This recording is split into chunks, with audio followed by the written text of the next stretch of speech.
ధర్మం అంటే ఏంటి, అది ఎలా అనుసరించాలి అని అంటే, ధర్మం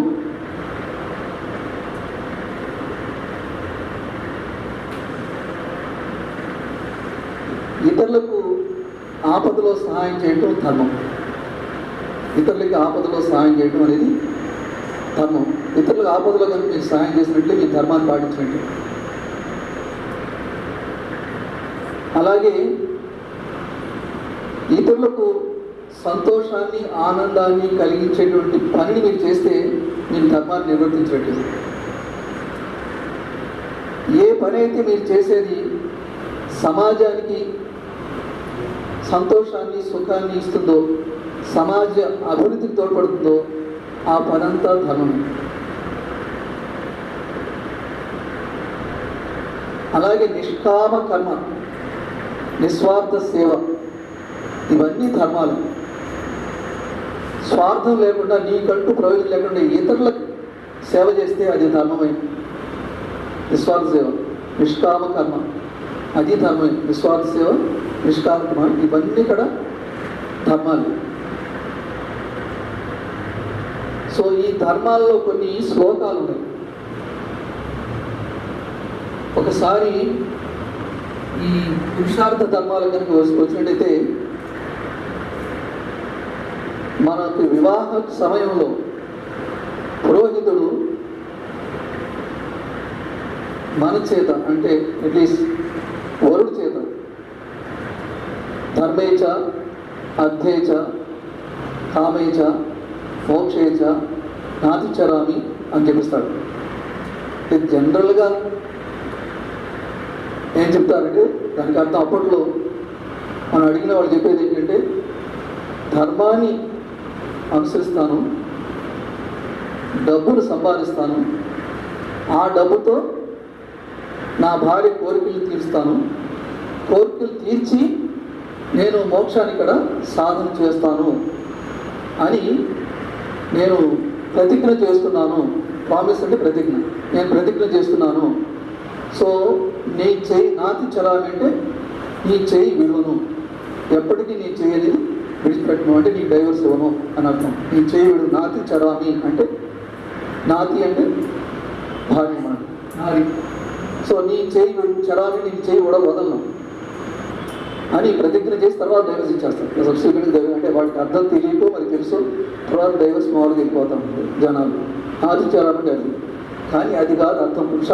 దీన్ని పురుషార్థ ధర్మాలు అంటారు. ఈ 4 పురుషార్థ ధర్మాలు అంటే ఈ 4. కానీ అర్థం అది కాదు, వాళ్ళు చెప్పింది కాదు, అసలు అర్థం అది కాదు. అంటే ధర్మేచ్ఛ అంటే నేను ధర్మబద్ధంగానే డబ్బు సంపాదిస్తాను. ధర్మాన్ని విడగొట్టకూడదు. ధర్మబద్ధంగానే, న్యాయపరంగా, ధర్మబద్ధంగా నేను సంపాదన చేస్తాను. అధర్మంగా డబ్బు సంపాదించను అని అర్థం. ధర్మబద్ధంగానే డబ్బు సంపాదిస్తాను. ధర్మబద్ధంగానే నీ కోరికలు తీరుస్తాను. నీ కోరికలు అధర్మంగా ఉంటే నేను తీర్చను, అది అర్థం. అది ఎవరు చెప్పరు అసలు, నీకు ఏ పురోహితుడు చెప్పరు. అట్లా ధర్మబద్ధం అయితేనే నీ కోరికలు తీస్తాను, అధర్మబద్ధం అయితే నీ కోరికలు తీస్తాను. ఎందుకంటే అధర్మం నన్ను వెంటాడుతుంది, ప్లస్ నిన్ను వెంటాడుతుంది. నిన్ను నాశనం చేసిన వాడు అవుతుంది, నన్ను నాశనం చేసిన వాడిని అవుతాను. కాబట్టి ధర్మబద్ధంగానే నీ కోరికలు తీస్తాను. నీకైనా అధర్మబద్ధమైన కోరికలు ఉంటే నా వల్ల కాదు, నేను తీర్చు. మోక్షాన్ని ఇక్కడ ధర్మ మార్గంలోనే వెళుతూ మోక్ష సాధన చేస్తాను. అధర్మ మార్గంలో, తాంత్రిక మార్గంలోనూ వాటిలో వెళ్ళి నేను అటేవంలో వెళ్ళి నేను మోక్షాన్ని సాధించాను. సో ధర్మబద్ధంగానే మోక్ష సాధన చేస్తాను. ఇది ఈ పురుషార్థ ధర్మాల యొక్క అర్థం. ఈ ధర్మేచ అర్థేచ కామేచ నాతిచరామి అనేది, మోక్షేచ నాతిచరామి అనే దాంట్లో అసలు అర్థం అనేది ఇదన్నమాట. మీకు తెలుసుకోవాల్సింది.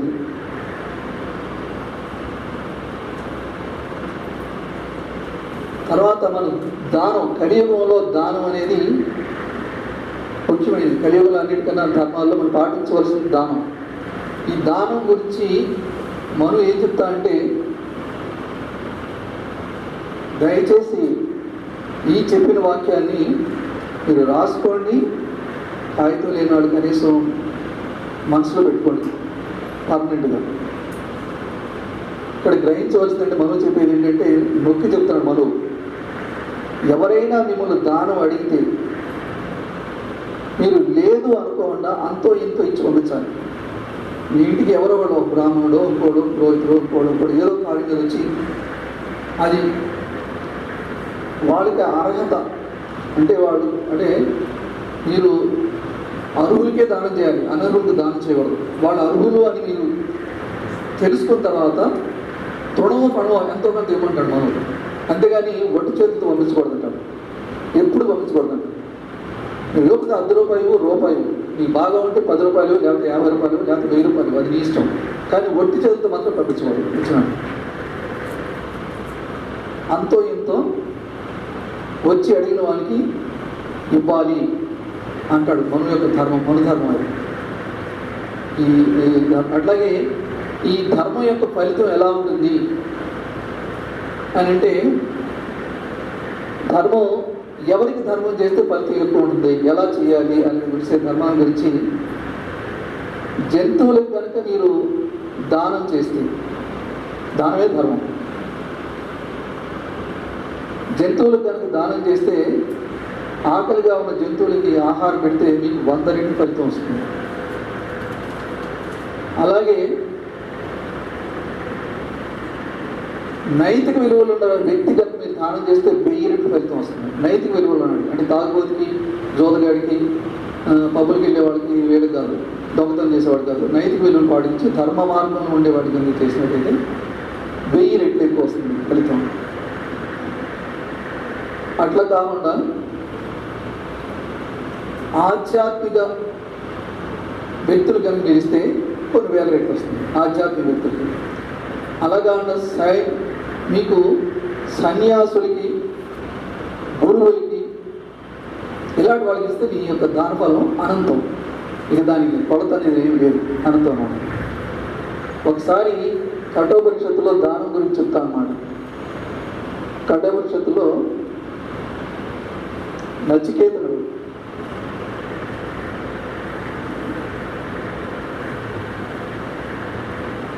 వాజిశ్రవణుడు అనేటువంటి ఆయన ఒక యాగం చేస్తాడు.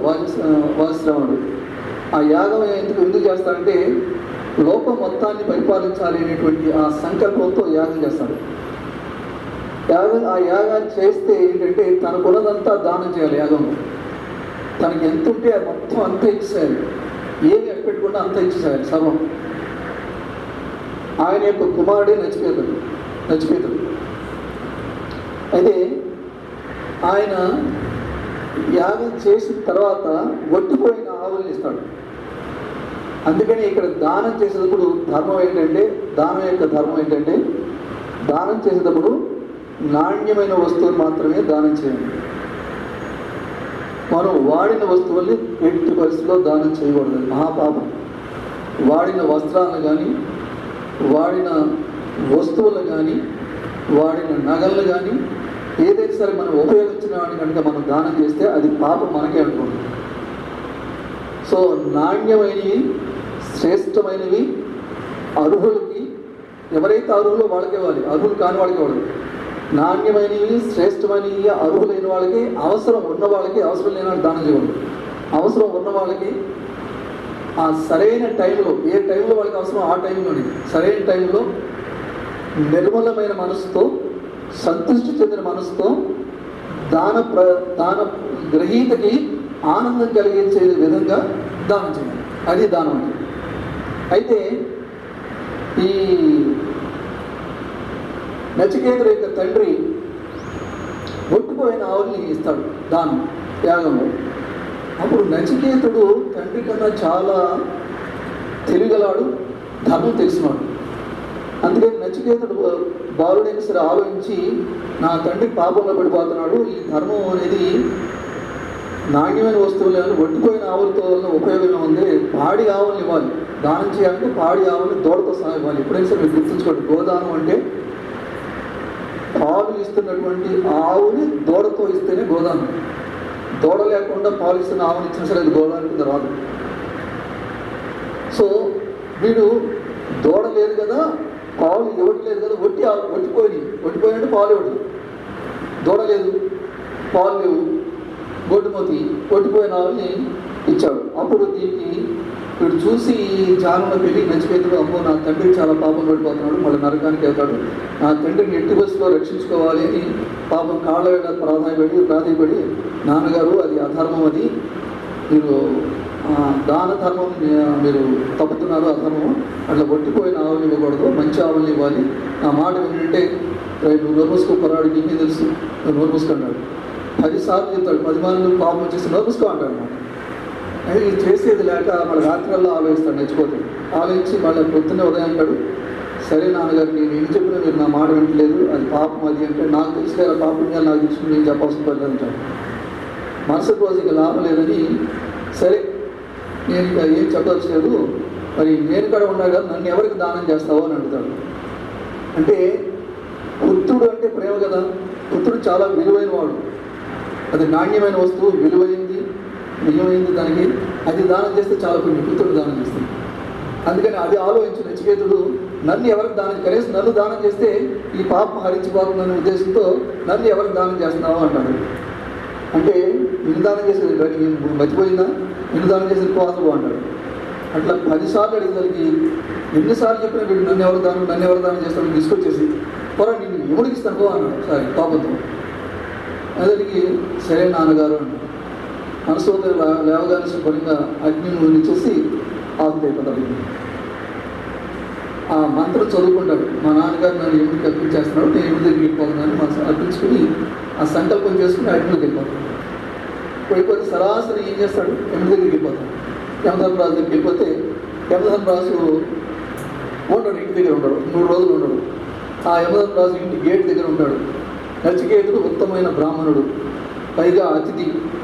అతిథిని ఆహారం లేకుండా ఉంచకూడదు, మహాపాపం. పైగా బ్రాహ్మణుడు అతిథి అయితే ఇంకా మహాపాపం. పైగా ఒకరోజు కాదు 3 రోజులు ఉంచాడు, అంతా మహాపాపం.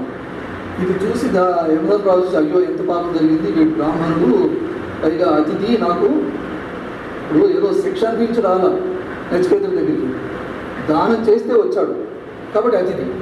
శిక్ష అనుభవించి వస్తే పర్వాలేదు, నువ్వు అక్కడ పోయి మా చిత్రగుప్తుడు ఉన్నాడు, నీ లెక్క చూస్తాడు, అక్కడ ఏదో నేను పనిష్మెంట్ కొట్టుకుంటాడు. అట్లా కాదు కదా, ఇక్కడ చూసి అయ్యో ఎంత అపచారం జరిగిపోయింది, ఈ నాకు పాపం అంటుకుందని యమధర్మరాజు అంటే ధర్మమూర్తి, నా పాపం ఈ పాపాన్ని ఎడతలు సరే వీడికి ఏదో వరాలు ఇచ్చేసి ఆ పాపాన్ని సరే 3 వరాలు కోరుకున్నాడు.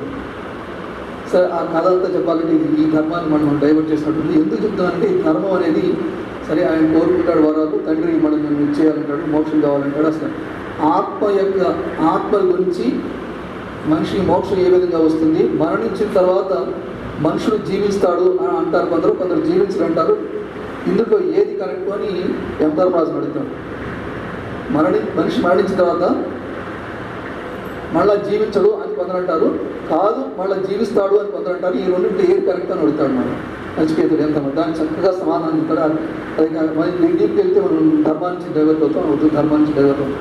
ఇక్కడ దానం అనేది ఆ నచికేతుడి యొక్క ఫాదరు ఆ దానం ఒట్టిపోయిన ఆవులు ఇచ్చాడు కాబట్టి దానం సరిగ్గా చేయకపోతే పాపం కడ అవుతుంది, పుణ్యమాట దేవుడు పాపం వస్తుంది. కాబట్టి మీరు ఎప్పుడైనా దానం చేయదలుచుకుంటే చక్కగా ఆలోచించి అర్హులైన వాళ్ళకి, అవసరమైన వాళ్ళకి, అవసరమైన టైంలో నాణ్యమైన వస్తువు ఆ తీసుకునే గ్రహీతకు ఆనందం కలిగే విధంగా దానం చేయాలి. సో అలాగే దానంలో ఎవరికి దానం చేస్తే ఎన్ని రెట్లు మీకు ఫలితం వస్తుందని కూడా మనం తెలుసుకోవడానికి వెళ్దాం.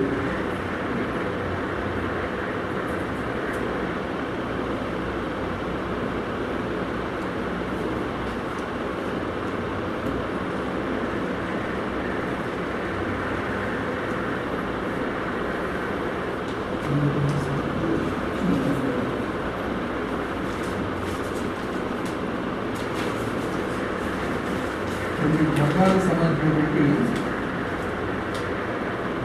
ఈ అతిథి ధర్మం అని ఉంటుంది. అతిథి ధర్మం అంటే తిరి అంటే డేటు, తిరి అంటే డేటు, అంటే డేటు టైము తిరి అంటే. అతిథి అంటే డేటు టైం ఏమి లేకుండా వచ్చేవాడే అతిథి. అంటే వాడు చెప్పిరాడు పలానా రోజు వస్తున్నాను, పలానా టైంలో వస్తానని చెప్పిరాడు. అంటే ఏ రోజు వస్తున్నాడో చెప్పడు, ఏ టైంలో వస్తున్నాడో చెప్పడు. తిది అతిథి అంటే తిది లేకుండా వచ్చేవాడు అతిథి. అంటే తిది కానిది.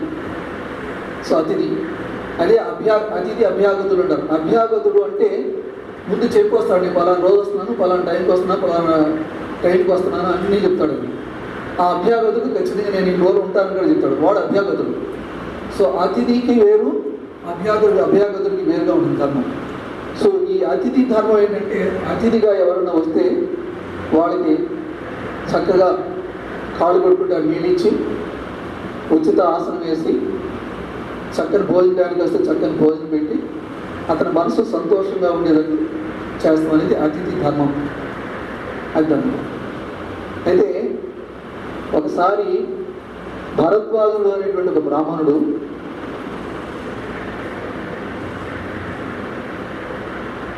బుద్ధుడిని భోజనానికి అతిథిగా పిలుస్తాడు. భోజనానికి అతిథిగా పిలిస్తే బుద్ధుడు ఆనందుడు ఇద్దరు వెళ్తారు. భోజనానికి పిలిచాడు కదా, వెళ్ళాలి కదా అని వెళ్తాడు. వెళ్తే భరద్వాజుడు భోజనం పెట్టబోగా గడపలోనే నిలబెట్టి బండబూతులు తింటాడు. సో భోజనానికి పిలిచి అతిథి మర్యాదలు చేయకపోగా ఎదురు తిడతాడు, బాగా భయంకరంగా తిడతాడు. తిడతా అంటే బుద్ధుడు చాలా ఆనందంగా నవ్వుకుంటాడు. ఇక్కడ కొన్ని ధర్మం చాలా ధర్మాలు ఉంటాయి ఇందులో. ఇది చెప్పే ఉదాహరణలో ఆ ధర్మాలు ఏమి ఉన్నాయో మీకు చెప్తాను. సరే, చాలా సంతోషంగా ఆనందంగా నవ్వుకుంటాడు. వాడికి ఇంకా కోపం వచ్చి ఇంకా తిడతాడు.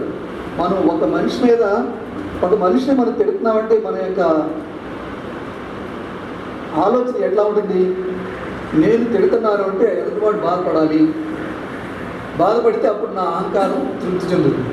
అమ్మయ్య నేను తిట్టాను, వాడు ఏడుస్తున్నాడు, వాడు బాధపడుతున్నాడు, సో వాడికి శిక్ష వేశాను, సో నేను నా అహంకారం సాటిస్ఫై అవుతుంది. అమ్మయ్య నేను అనుకుని సాధించాను, శభాష్ అనుకుంటాను. అట్లా కాకుండా నేను తిడతా అంటే ఎదుటివాడు నవ్వుతున్నాడు అనుకో, వీడికి ఇంకా కోపం వచ్చేస్తుంది. నేను అనుకున్నది జరగట్లేదు. ఎప్పుడైతే మనిషి అనుకున్నది జరగలేదో వాడికి కోపం దుఃఖం ఎక్కువైపోతూ ఉంటాడు. సో బుద్ధుడు చాలా ఆనందంగా నవ్వుతున్నాడు. ఇంకా పెట్టిపోయి ఇంకా బాగా కళ్యాణం చేసేసి ఇంకా కోపం ఎక్కువైపోయింది, కొట్టే అంత కోపం వచ్చేసింది. అప్పుడు బుద్ధుడు అంత జ్ఞాని కాదు కాబట్టి ఆనందుడు చూసి, గురువుగారు కొంచెం నన్ను 2 నిమిషాలు నా పర్మిషన్ ఇవ్వండి. వాడు భోజనాన్ని పిలిచాడు, కానీ వాడు ఈ విధంగా తిరుగుతూ మంచిది కాదు, నేను వాడికి బుద్ధి చెప్తాను, నేనేం కొట్టను, ఒక మాటలతో బుద్ధి చెప్తాను, నా పర్మిషన్ ఇవ్వనంటాడు. నువ్వు నమ్మసుకోవాలి, మిగిలిన తర్వాత మాట్లాడతానంటాడు బుద్ధుడు ఆనందం. సరే, అప్పుడు బుద్ధుడు ఎంత చక్కగా జ్ఞానోపదేశం చేస్తానంటే ఆ భరద్వాజ నీ ఇంటికి అతిథులు వస్తారు కదా, అతిథులు వచ్చి నువ్వు ఏం చేస్తావు? పిండి వంటలు అవి భోజనం అది చక్కగా తయారు చేస్తాం, 16 రకాల వంటలు అవి తయారు చేస్తాం, స్వీట్ హాట్ అని పలావ్ అవి తయారు చేస్తాము. సరే, వాళ్ళు వచ్చిన తర్వాత అరే ఇప్పుడే మా స్నేహితులు పిలిస్తే తప్పనిసరిగా వెళ్ళాల్సి వచ్చింది, అక్కడ భోజనం వచ్చాము, నేను సరే ఇక్కడికి వచ్చాము, సరే ఇంకా నీ దగ్గర భోజనం చేయలేము, సారీ ఏమనుకోవద్దు, నేను మళ్ళా వెళ్ళిపోతున్నావు అని అంటే అప్పుడు నువ్వు ఏం చేస్తాం? ఈ భోజనం అంతా ఇప్పుడు తింటాము, నేను నా భార్య బిడ్డలో రాత్రి తింటాము, ఫ్రిడ్జ్లో పెడతాం, రేపు పొద్దున్న తింటాము, రేపు రాత్రి తింటాము, అంతే కదా అన్నాడు. అంతే, అందుకని ఏం చేస్తాం అన్నాడు. అయితే ఒక పైన నేను నీ తిట్లను స్వీకరించలేదు, అవి నీ వద్దే ఉండి నువ్వు వాటిని తీసుకొని వెనక్కి తీసేసుకొని నీ దగ్గర ఉంచేసుకో అంటాడు. ఉంచేసుకొని వెనక్కి వచ్చేస్తాను. ఇంత తర్వాత ఆనందుడు అంటాడు, ఎందుకు ఆనందుడు ఆశ్రమానికి వచ్చిన తర్వాత కూడా చాలా కోపంతో పిడికిలు బిగించేసి ఇట్లా ఉంటాడు అనమాట. నా గురువు గారిని ఇట్లా అవమానపరుస్తాడని ముఖం అంతా ఎర్రబడి ఇట్లా పిడికిలు బిగించి ఉంటుంది. అది చూసి బుద్ధుడు ఏం జరిగింది ఎందుకు అంటాడు. నీకు పర్మిషన్ ఇవ్వాలి అంటాడు. అప్పుడు బుద్ధుడు ఆనందుడి కూడా జ్ఞానోపదేశం చేయాలి. అందుకని బుద్ధుడు ఆనందుడి కూడా జ్ఞానోపదేశం చేద్దామని ఆనంద ఇక్కడ కూర్చున్నాడు. కమడం చేస్తాడు బుద్ధుడు. తీసి ఇది ఎవరిదే అంటాడు. ఇది మీదే కదా అంటాడు. సరే, ఈ కమడం నీకు శాశ్వతంగా నీకు ఇచ్చేస్తాను, తీసుకో అంటాడు. తీసుకుంటాడు కమడం. రేపటి నుంచి ఈ కమడం నాది కాదు నీదే అంటాడు. సరే, తీసుకున్నాను. క్షణం ముందు ఈ కమడంలో ఎవరిది? నీది సార్. క్షణం తర్వాత ఈ కమడంలో ఎవరిది? నాది సార్. అంటే ఈ క్షణంలో ఏం జరిగింది అంటాడు బుద్ధుడు. ఏం జరిగింది? క్షణం ముందు ఈ కమండలం మీద ఉన్న సర్వ అధికారాలు నీవి, క్షణం తర్వాత ఈ కమండలం ఉన్న సర్వ అధికారాలు నావి అంటాడు. అంతే కదా, ఆ అధికారాలను నువ్వు స్వీకరించావు. నేను అక్కడ ఏం చేశాను భరద్వాజ దగ్గర? నేను స్వీకరించలేదు ఆయన తిట్టుల్ని, నువ్వు స్వీకరించావు. ఈ కమండాలను ఎలా స్వీకరించావో ఆ తిట్లు కూడా నువ్వు స్వీకరించావు కాబట్టి నీలో ఆ కోపము, క్రోధము, ద్వేషము, అసూయ, అన్ని మాత్సర్యం అన్నీ వచ్చేసి అరిషడ్ వర్గాలు. సో ఏ విషయాన్నైనా సరే మనం స్వీకరించే పద్ధతి బట్టి ఉంటుంది. సో సమాజంలో అందరూ బుద్ధులు ఉంటారని ఎప్పుడు అనుకోమాక, అట్లాగే అందరూ భరద్వాజ లాంటి బ్రాహ్మణులు ఉంటారని అనుకోమాక. సమాజంలో అన్ని రకాల మనుషులు ఉంటారు, అది లోక సహజం. కాబట్టి మనల్ని ఎలా నియంత్రించుకుంటున్నాం, అదే ధర్మం. తనేంటో తను తెలుసుకోవడం, తాను తెలుసుకోవడం ధర్మాల్లో కల్లా గొప్ప ధర్మం. తాను తెలుసుకోవడం ధర్మాల్లో కలుగు. సో నిన్ను నువ్వు తెలుసుకుంటూ గొప్ప ధర్మం. నువ్వు తెలుసుకోలేకపోయావు. సో నువ్వు స్వీకరించావు. దాన్ని స్వీకరించకూడని విషయాన్ని నువ్వు స్వీకరించి ఇంకా కోపాన్ని కంటిన్యూ చేసావు. నేను అక్కడే వదిలేశాను, అసలు కోపమే రాలా, నేను అక్కడే వదిలేశాను. ఇది ధర్మాన్ని అనుసరించని బుద్ధుడు ఆనందించుతాడు. అంటే ఏ విషయాన్నైనా సరే చెడుకి కనుక మనం తప్పనిసరిగా ఎక్స్పోజ్ అయితే తప్పదు. తిడతారు, వాళ్ళని నేను కంట్రోల్ చేయను, వాళ్ళు నాకన్నా బలవంతుడు, నా పై అధికారులు, లేకపోతే నా భర్త నా మాట వినడు అన్నప్పుడు వాటిని స్వీకరించాల్సిన అవసరం లేదు. మౌనంగా ఉండి చాలు, లేకపోతే ఆ ప్రదేశానికి వెళ్ళిపోయి చాలు. సో స్వీకరించి వాళ్ళ రూమ్లోకి వెళ్ళి బోర్డు వేసుకుని నా మూడు తిట్టాన్ని ఏడవాల్సిన పని లేదు. అసలు ఏడవనే కూడదు, స్వీకరించకూడదు. తిట్టాడు అలా చూస్తాం అన్నమాట. ఏ ఫీలింగ్స్ ఉండదు ఫేస్ అంటే 7 ఫీలింగ్స్ ఉండదు, 9 ఫీలింగ్స్. నవ్వితే మళ్ళీ మూడు కోపం వస్తుంది. కాబట్టి 9 ఫీలింగ్స్ పెట్టకూడదు, 7 ఫీలింగ్స్ పెట్టకూడదు. అలా ఏదో ఒక బొమ్మలాగా మర్చిపోయిన వాళ్ళగా అలా ఉండాలన్నమాట. లోపల మాత్రం నేనేం స్వీకరించట్లేదు, తిట్టింది అన్నీ నీ దగ్గరే ఉండేవి, ఎందుకు బీపీ తెచ్చుకుంటావు అని మాత్రం మనసులో అనుకుంటావు. బీపీ తెచ్చుకున్నాక నాకు బీపీ ఉండదు, నీకు బీపీ పెట్టుకు, మళ్ళీ నేను హాస్పిటల్ తీసుకెళ్ళాలి అని అనుకుంటాం లోపల. అలా ఉండేవాడికి ఏ కర్మ అంటదో. ఎప్పుడైతే నువ్వు రెస్పాండ్ అయ్యావో కర్మ అంటున్నావు, అధర్మం, పాపం, వాడి ద్వారా పాపం అంటున్నావు. మంచి అర్థం.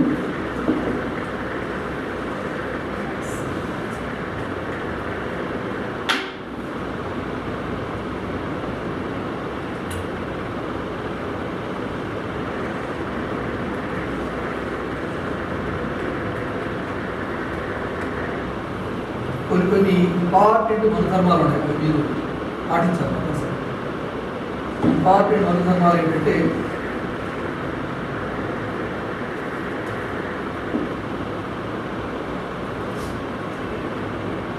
ఆడవాళ్ళు మగవాళ్ళు గృహస్థ ధర్మాలు ఏంటంటే జనరల్గా ఆడవాళ్ళు ఇంట్లో తలదూకినప్పుడు ఎండిలు రాదు. ఇంకా వయసు వచ్చిన కొంచెం ఎక్కువ ఎండికలు రాస్తూ ఉంటాయి. ఎండికలు గాలి ఫ్యాన్ చల్లాచల ఇల్లంతా పడుతూ ఉంటాయి. ఎక్కడో ఇంత మొక్క ఇల్లంతా పెడుతుంది. పొరపాటును కాడ ఎంటికలు తొక్కకూడదు, అది మహాపాపం. దీనికి అంతా సైన్స్ బేస్ ఉంది.